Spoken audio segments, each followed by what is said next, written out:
భారత జట్టు Jersey sponsor డ్రీమ్11 తో బీసీసీఐ తన ఒప్పందాన్ని మధ్యలోనే రద్దు చేసుకుంది. ఆన్లైన్ గేమింగ్ బిల్లు పార్లమెంట్లో ఆమోదం పొందడంతో బీసీసీఐ ఈ నిర్ణయం తీసుకోక తప్పలేదు. ఇకపై ఇలాంటి సంస్థలతో ఒప్పందాలు చేసుకోమని బీసీసీఐ స్పష్టం చేసింది. టీమిండియా జెర్సీ స్పాన్సర్ గా 3 ఏళ్ల కాలానికి డ్రీమ్11 358 కోట్ల రూపాయల ఒప్పందాన్ని బీసీసీఐతో కుదుర్చుకుంది. కానీ ఉన్న పలంగా ఈ ఒప్పందాన్ని మధ్యలోనే రద్దు చేసుకోవాల్సిన పరిస్థితి ఏర్పడింది. డ్రీమ్11 తో బీసీసీఐ ఒప్పందాన్ని రద్దు చేసుకోవడం ఇప్పుడు సోషల్ మీడియాలో చర్చనీయాంశంగా మారింది. డ్రీమ్11 కంటే ముందు భారత జట్టుకు చాలా సంస్థలు స్పాన్సర్ గా వ్యవహరించాయి. సహారా, స్టార్, ఒప్పో, బైజూస్ లాంటి పెద్ద సంస్థలు టీమిండియా స్పాన్సర్ గా వ్యవహరించాయి. అయితే ఈ కంపెనీలు అన్ని కూడా ఆర్థికంగా తీవ్ర ఇబ్బందులను ఎదుర్కొన్నాయి. ముఖ్యంగా బైజూస్ అయితే అధపాతాళానికి వెళ్ళింది.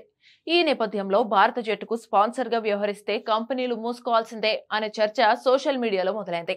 ఇదే విషయాన్ని ప్రముఖ పారిశ్రామికవేత్త RPG group chairman Harsh Goenka పరోక్షంగా చెప్పారు.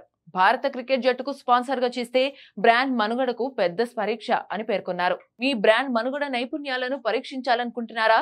అయితే స్టాక్ మార్కెట్ ను మర్చిపోండి. భారత క్రికెట్ జట్టు జెర్సీని స్పాన్సర్ చేయడానికి ప్రయత్నించండి అని హర్ష్ గోయంకా ట్వీట్ చేశారు. ఈ ట్వీట్ ప్రస్తుతం నెట్టింట వైరల్ అయింది. అయితే గోయంకా చెప్పింది నిజమే అని పోస్టులు పెడుతున్నారు ఫ్యాన్స్. నిజానికి 2001 నుంచి భారత క్రికెట్ జెర్సీని స్పాన్సర్ చేసిన ప్రతి కంపెనీ చివరికి ఏదో ఒక రూపంలో ఆర్థిక లేదా చట్టపరమైన ఇబ్బందులను ఎదుర్కొంటున్నాయి.